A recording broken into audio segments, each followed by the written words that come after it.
A very good evening, Zimbabwe. Welcome to LiveTalk. We're coming to you live from Studio 7 at the Voice of America in Washington this Friday, January the 20th, 2023. I'm your host, Marvelous Mhlanganyahuye. And tonight on LiveTalk, we've got a variety of programs. We are looking at the handover today of President Emmerson Mnangagwa of the Zimbabwe Electoral Commission report that was written and taken to Parliament. And this was handed over to the President today. And he said the final report will be used in this year's general election, but President Mnangagwa said he will give his views on the report on Monday. Nasi turikutarisa gwaro rapiwa Zimbabwe Electoral Commission nemutungamiri wenyika vaEmmerson Mnangagwa kuitira kuti igadzirise nyaya yematunhu isina kufadza nhengo dzeparamende. Gwaro iri kana richinge ragadziriswa ndiro richashandiswa musarudzo dzenhengo dzeparamende nemakanzuru uye sarudzo yemutungamiri wenyika. VaEmmerson Mnangagwa vati vachapawo pfungwa dzavo negwaro iri nemusi wemuvhuro. Addressing journalists after receiving the report, the ZEC chairperson Priscilla Chigumba explained how they came up with the report and how they created the electoral boundaries. Let's hear what she had to say. Not delimit more than 210 constituencies. Those are enshrined in the Constitution, right? So we look at number of registered voters and we divide 210 into number of registered voters, isn't it? Then we come up with what we call a national average, which is probably something like 27,000. Then the Constitution says in delimiting wards and boundaries, and please be advised, this is the first time that ZEC is delimiting wards as well as boundaries. In the last delimitation, wards were delimited by Ministry of Local Government. So now, not only is ZEC supposed to ensure that constituencies have equal numbers of registered voters, ZEC is supposed to ensure that wards have equal numbers of registered voters. So we come up with our national average, isn't it? But now we have to delimit wards as well, isn't it? And we know that provinces have different figures in terms of registered voters. For instance, Harare is 1.5 million approximately, and some other provinces have 700,000, some 800,000. So in order to delimit wards, the way in which we interpret the plus or minus 20% is that it's a discretion which has been given to the Commission, where we use that variance on a sliding scale depending on the secondary factors in the Constitution, like community of interest, geography. For instance, you know that the geography clearly in the rural areas is different from the urban areas. You know that there are some sparsely populated areas, there are some mountainous areas, there are some areas which have more rivers, there are some areas with more infrastructure, better electricity and all this and all that. So the Constitution, you know that there are some sparsely populated areas, there are some mountainous areas, there are some areas which have more rivers, there are some areas with more infrastructure, better electricity and all this and all that.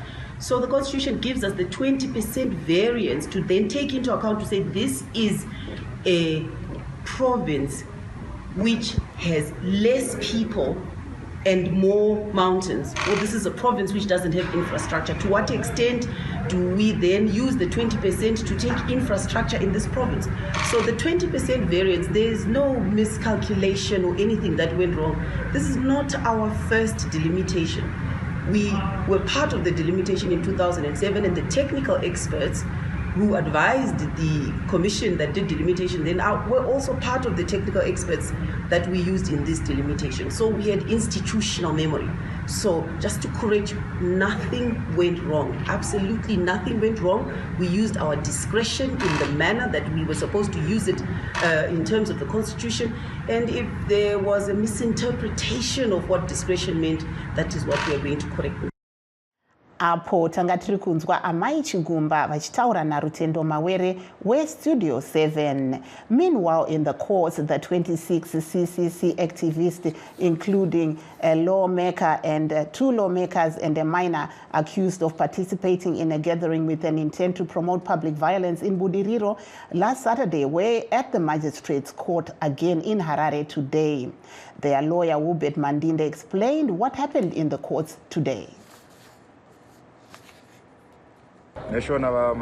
muchishona tiri kuti taenderera mberi nenyaya yedu pazuva ranhasi yekukumbira kuti avo vanhu vakabatwa vabvumirwe kubhadhara mari yechibatiso. Magweta ehurumende aenderera mberi vachipa uchapupu through mupurisa ari kuita nyaya vagara uzive. Isu tapedza yatinoti cross examination kubvunzurudza mupurisa uyu nemuvhuro magweta ehurumende vachatora mukana kuwedza kugadzurusa apo pasina kunyatsobuda zvakanaka. Magweta ehurumende vazivisa zvakare kuti vachauyisa mumwe mufakazi kuenderera mberi nenyaya iyoyi. Hatina kufara neizvozvo nekuti hatina mapepa atatapiwa anoratidza kuti pane mumwe mufakazi achauya. Vati vachauyisa mukuru wamapurisa kubudiriro police station. Tichazonyatsotarisa nyaya yacho nekudhila nemapepa acho kana nyaya yoenderera mberi nemusi wemuvhuro. Mune imwe nyaya yange iri kuitika kumatare nhasi, aimbova mutikitivha weCriminal Investigations Department vaJason Muvevi vamiswa pamberi pedare nhasi vachipomerwa mhosva 4 dzekuponda uye 2 dzekuedza kuuraya vamwe vanhu vaviri. Rimwe remagweta avo vaSamson Dzingira vaudza dare kuti vaMuvevhi vakarohwa zvakaipisisa vari mumaoko emapurisa. Let's hear what the lawyer had to say about this to our reporter Frank Chikore, who was at the courts. In court today vis-a-vis the case of Jason Muvevi? No, he has just been placed on remand. He has been formally placed on remand to the 6th of February. We understand that he has complaints against the police. Can you tell us more? It's just that he just complained about assault and something like that. The court has said that the state should investigate. That is that. I mean, that's... That there was one of Muvevi's lawyers, Samson Dzingira, talking to Studio 7's Frank Chikore. Please stay with us, but let's now take a break and we'll be right back. In times of change, when the world seems uncertain and what we hear doesn't reflect what we see, we seek the truth. When we are told only part of the story, we lose trust.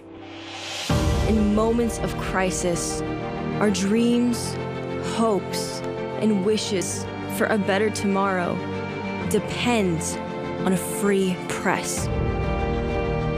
At Voice of America, we bring you the stories that people take risks to see. We connect the world and unite it with truth. At Voice of America, we show you the whole picture. For those joining us, we are streaming this show live on our Facebook pages, VOA Shona, VOA Studio 7, and VOA Ndebele. And we're also live on YouTube, VOA Zimbabwe. For a perspective on this issue, we are joined by our guest. We are looking forward to having the music maestro, Thomas Mapfumo, whose line just dropped, but he did call me on my WhatsApp, so we're hoping that he will pick up in a bit. And we are also looking forward to having a ZANU-PF representative, but now on Skype, we have Tawanda Jokora of the Citizens Coalition for Change. Welcome to the program, Mr. Jokora. Thank you, Tete Marvelous. Makadi muri Zimbabwe akate. Aiwa muri kuona nekunzwa tanga tiri kunzwa apo kuti nhasi gwaro redelimitation report rawanikwa iro richipiwa kusangano rezec nemutungamiri wenyika vaEmmerson Mnangagwa. Imi semapato anopikisa mungati chii nenyaya iyi? Isi kuramba tichitaura zviri kutaurwa nevanhu, ibato revanhu rinotaurwa nevanhu. Zvakare kuti ZEC pachezvayo kana iri organization yakaiswa nevanhu inofanira kuteerera zviri kutaurwa nevanhu. Vanhu havasi kufara nezvakaitika padelimitation. Havasi vanhu voga, chero mamembers of parliament arimo ose kusanganisira nevanopikisa naivo veZANU-PF vacho havasi kufara nezvakaitwa neZEC. ZEC haina kuita basa rayo nemazvo. ZEC haina kugona basa. Saka vanhu vose vese vari kutaura kuti ZEC inofanira kugadzirisa mhosvo dzese dzavakaisa vasati vatombofunga kana kuti kuve nesarudzo. kana kuendesa kune vanoti mukuru wenyika vanenge vasingafanira kunge vachidaro. Vanofanira kutanga vagadzirisa zvese zviri kutaurwa nevanhu kuti zvinoda kugadziriswa. Nyaya dzavangachitaurwa naiwo mukuru wezek kuti pane inonzi community of interest. Zvinhu izvozvo havana kutombozvitarisa. Ari kuzvitaura but haana kuzviita. Zvinorevei kana vachitora munhu vanhu vari kuChisipiti vari kuBorodale vachinosanganiswa nevanhu vari kuChirufamu? Handisi kushoora vanhu vari kuChirufamu, but hapana acho iwo anonzi community of interest. Kana muchipaza vanhu vese veHighfield bonzi havasisina constituents, vonotanga kusangana nevanhu vekuGlenview. Isu takakurira muHighfield, tine vanhu vedu, tine zvinhu zvedu zvatinoita muHighfield zvinotibatanidza sevana vemuHighfield. Zvopazwa zvese izvozvo zvoendeswa uko. Tiri kuona ZEC yakatora vanhu vemutaundi ichinovaisa kumaruzevha. Zvinhu izvozvo hazvifanira kunge zvichiitika. Saka tiri kuti ZEC ngaigadzirise izvozvo. Ikasadaro tinobva taramba takamira neshoko redu rekuti ZEC iri kushanda neZANU-PF kuti ipe advantage kuZANU-PF, nekuti ZANU inozviziva kuti inorohwa seri neseri mumadhorobha, haikwanisi kuhwina. Saka inoda kutora mavhotsi ekumaruzevha ichiaisa uko, yotora kumwe kwainofungidzira kuti ine vanhu kana kuti inokwanisa kunobiridzira iri ikoko yoisa uko. Saka zvinhu izvozvo ngazvigadziriswe delimitation isati yanzi yakuendeswa kumukuru wenyika kana kuti vanoti. Aiwa, tinotenda vadzvokora. Regai tibva taenda kuna vamwe mukanya zvakare. Tina mukanya vaThomas Mapfumo, muimbi ane mukurumbira vamapfumo. Muri kunzwa tanga tiri kunzwapo zvanga zviri kutaurwa panyaya yemiganhu yakatarwa mitsva, uyezve tinoona pane vamwe nhengo dzemapato anopikisa vari kuwanikwa ivo vakasungwa vanosvika 26 vari kunzi vanofanira kumiswa pamberi pedare, uyezve vari kunyimwa mukana wekuti vabhadhare mari yechibatiso pari zvino. Munoti chii vamapfumo? Hapana zvekutaura zvakawanda. Ndinoona inini zvangu inini dambudziko rine vanhu vekumusha kutya umbwende hwakawandisa kumusha kweduku. Muri kupanzwisa kutya. Muchaziva nguva iya yakaitwa maelections, Chamisa anonzi akahwina. Zvaakahwina vanhu vakapinda mustreets. Munoziva tactic yakashandiswa. Zvakanzi endai munoshuta, kana mukashuta vanhu 6 vanhu ava vadzoke mustreet futi. Makazombovaona vachidzoka? Saka muri kuti mukanya chiri kunyanyoshandiswa inyaya yekutyisidzira veruzhinji. Yekutyisidzira veruzhinji. Hapana maelections anoitwa kana pasina maforeign observers, pasina ma-reforms, pasina ma-reforms ende zvakawanda zviripo. Iyo ZEC iyo ibatore ZANU. Munopanzwisisa? Hapana chinofamba kumusha uku vanhu vakasabuda mudzimba kuti vazvisunungure. Hapana chinofamba vanhu vakasabuda mudzimba kuti vazvisunungure. Zvema-elections amuri kutaura, forget about it. Saka mukanya muri kuti imi sarudzo vanhu ngavakanganwe nezvadzo here? Nekuti tinoona kuti pari zvino ndogore resarudzo. Iye zvino vari kuwaste time. Ndogara ndichitaura naye Chamisa, ndichimutaurira nyaya idzi. Ngavakanganwe zvavo vanhu ava takura navo. Saka poitwa sei? Vanhu ngavabude mudzimba vabvise vanhu ava. Mukasadaro tarisai kuti mapedza makore mangani 42 years muinavo vanhu ava muchita hapana one party state. Hapana. Sangirai akauya akatambwa matrix. Sangirai akawina akatangwa matrix akapedzisira akunzi ndea prime minister, ozopedzisira adyiwa zvarigwa zvekurigwa zviya zviya. Iye zvinezvi vari kuriga, vari kumaruzevha. Ndakatuma muzukuru wangu wechidiki ari kuda kuti avhotewo, haasi kuwana ningi kuwana ID. Akatoenda kuruzevha kunotsvaga ID. Vana vadiki havasi kubvumiswa kuningika kuregister. Muri kupaona irigging yakatopenga iyoyo. Mumbobata makadaro mukanya, regai timbotorawo veZANU-PF tinzwe kwavari. Tinokuchingamidzai pachirongwa chedu vamunashe. Ndinotenda mavheka.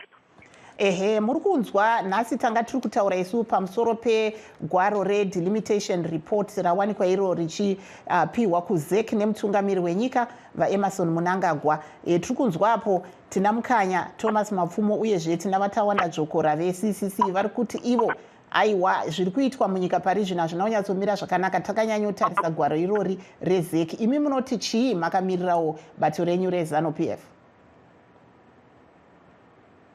Isusu atingangotaura tiri vechidiki mubato reZANU-PF ndechekuti isusu seZANU-PF tiri bato rinotedzera mutemo wenyika, tiri bato rinotedzera bumbiro remutemo renyika yatinotiwo constitution yeZimbabwe. It is the constitution yeZimbabwe iyo yakataura kuti panguva yakaita seinoyi tive isusu tione kuchiitwa kuganhurwa kwenzvimbo, kuganhurwa kwemawadhi nemaconstituencies zviri kuitwa neZEC yakapiwa basa neconstitution yeZimbabwe.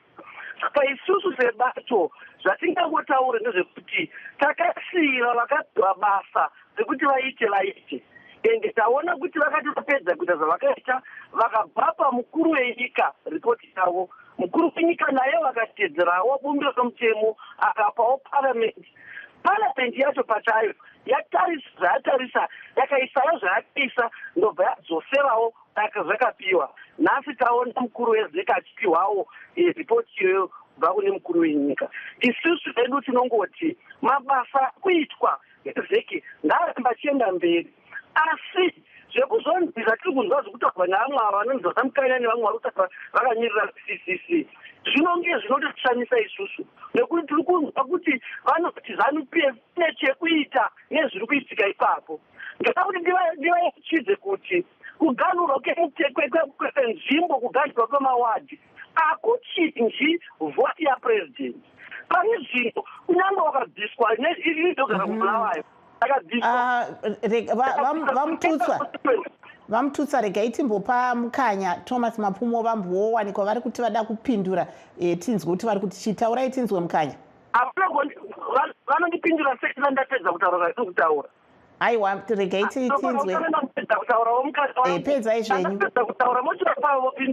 Taurai tinzwe. Muri kunyepa vanhu vezanu muri magrupu.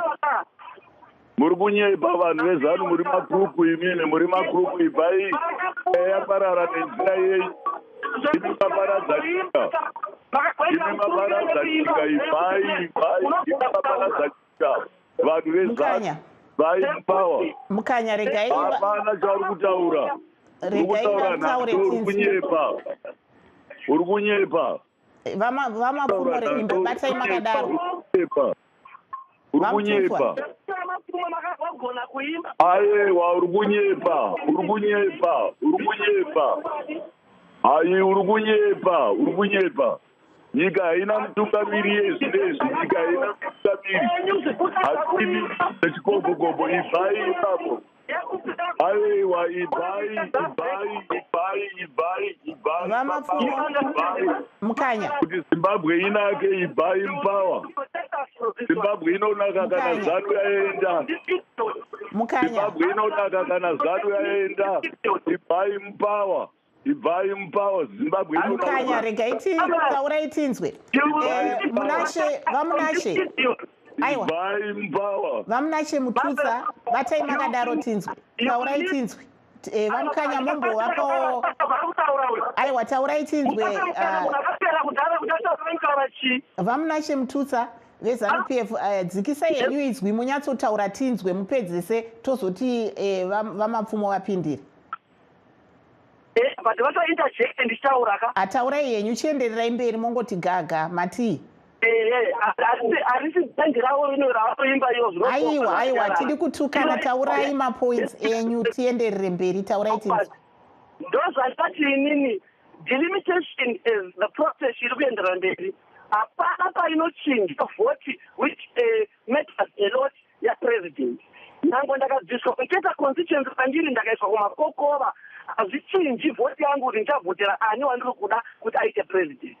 Saka zvitototishamisa isusu ZANU-PF atorine 2/3 majority parliament kuti pane zvatingaiti kuti tichinje formula iri kushanda tigara tine 2/3 majority tine by-election anga achiitwa akachihwina eZANU-PF party saka tototishandisa kunzwa vanhu vachiti isusu toda kuchinja kuti tikwanise tichihwina tiri kuda kuchinja chii formula iri kushanda kana chinhu chisina kutikoka chinogadzirirwei chimirei makadaro tipowo mukana hatifumi kunzwa nhema dziri kubva kune indi wakapera aiwa tiri kunyombana chibatai makadaro vamunashe batai makadaro regai tinde mukanya pindirai tinzwe tozotorawo vadzvokora tinzwe taurai tinzwe vamapfumo Thomas Mapfumo taurai tinzwe alright inzwai nyaya iripo apa tombotaura nenyaya yekuu yakaitika kuZimbabwe Mnangagwa haasi leader wenhingi weZimbabwe. Mnangagwa akaita nyika yekuguta. Muri kupanzwisisa. Mnangagwa naChiwenga vakafurirana kubvutira Mugabe munyika. Chiwenga akapromiswa naMnangagwa kuti iwe ukabvuta nyika nemasoja iwe ndinokuita vice president. Muri kupanzwa chisodzi chisina nebasa rose. Mnangagwa haasi leader weZimbabwe. Haasi leader weZimbabwe. Vamukanya akatanga teresai muzwe akaita pama-elections aya akapedzera achinzi chamisa achikowa pasina fanirwa kuitwa ma-elections akadaro paifanirwa kuitwa interim government vagara vese for some time pozoitwa ma-elections pakaitwa chitsotsi chisina nebasa. Mnangagwa haasi leader imbavha chibatai makadaro mukanya timbonzwa vamututswa tiri kunzwa kuti hanzi muri kuda kutaura asi regai timbopawo vadzvokora. Mr. Jokora, you're hearing our two guests here really having heated debate. What says you on behalf of the CCC?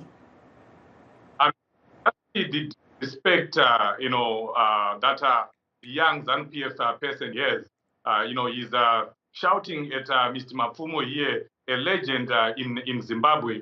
That's the same behavior that we saw in Murewa, where old women were being beaten up by youth, like this young man who is here, who is being disrespectful. It's the same thing that we saw in Glenview, where an 80-year-old man, as we are speaking, is in jail. That's what we see from ZANU-PF. It's very unfortunate. We are talking about delimitation here, but he's busy insulting everyone.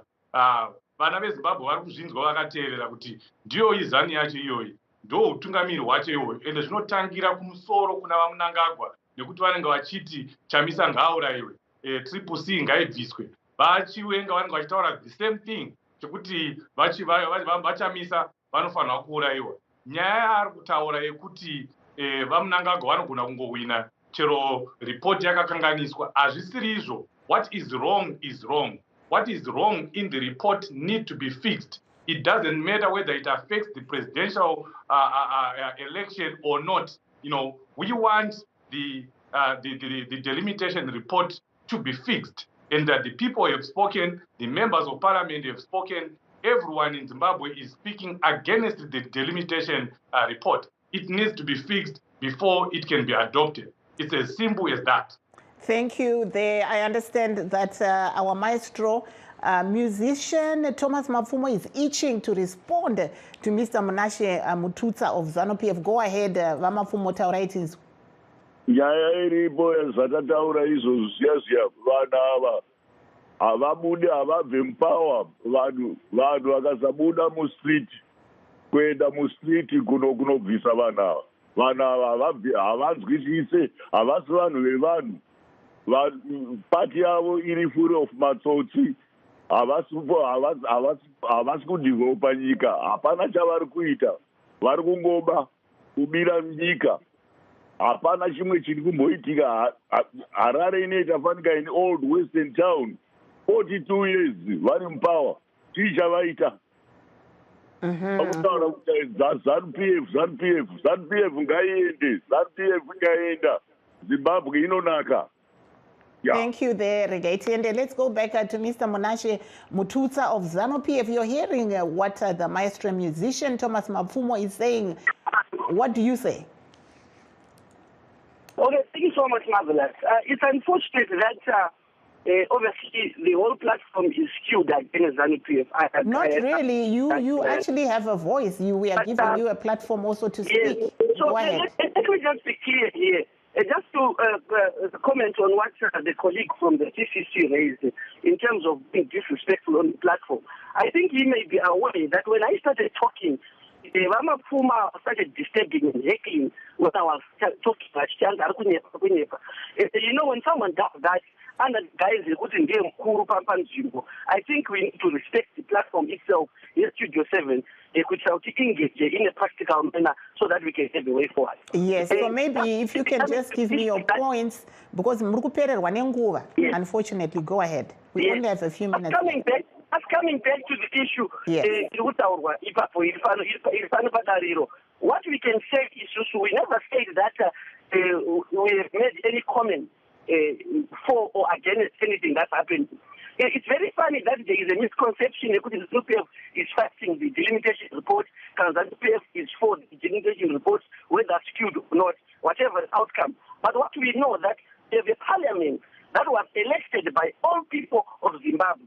That parliament has made determinations, and those determinations and the report and the comments that were made by Parliament have been sent back to the President and now ZEC. And ZEC has said it will correct where issues have been raised. Kana vanhu vaine maissues avaruda kuti agadziriswe ngavatakure nemaparliamentarians avo.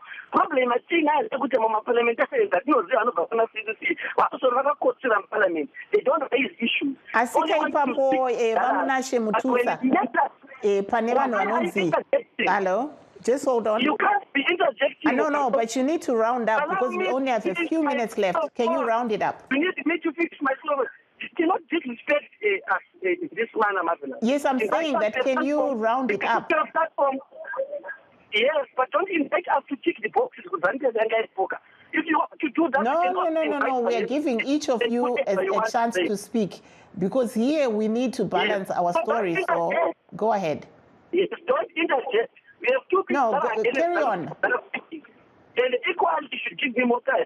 So we are just saying it's just we're peaceful, loving a party. One of the things on our motto is that we pursue unity, freedom, and development.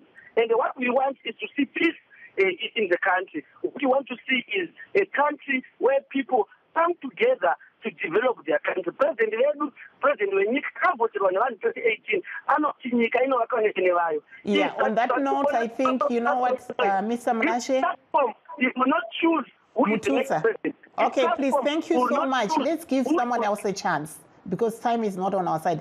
I'll let Thomas Mapfumo Pindira ipapo tinzwe zvekutaurwa navamunashe Mututsa.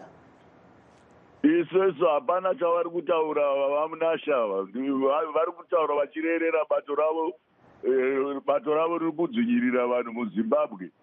Tatereresai munzwe zvinofanirwa kuitwa, system inofanirwa kuitwa kuvanhu vanovhota. Haikonai kupa vanhu mapati makadzi epati. No divide and rule yamuri kuita iyoyo yekuti uyu anopiwa kadhi reCCC uyu anopiwa kadhi reZANU kuti ndiwo membership card. Hatidi kudivhaidha vanhu, siyai vanhu vasina zvemapati vagokuvhoterai zvakanaka vari vanhu chete. Ndo zvinoitwa, no democracy iyoyo. Aiwa, tinotenda. Tinotenda. Pane vamwe vanofarira dzimbo dzenyu panapa vanga vari kuti mukanya vachange vari kuparura here dzimwe nziyo iro gore rino ra2023.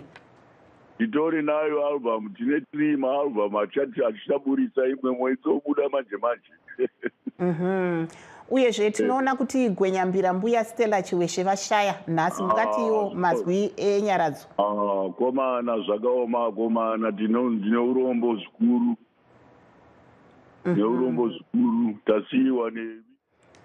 Aiwa, tinotenda chaizvo. Thank you so much to all our guests who were here with us. Munashe Mututsa of ZANU-PF, Tawanda Jokora of the Citizens Coalition for Change, and music maestro Thomas Mapfumo. They were here on our program LiveTalk. Please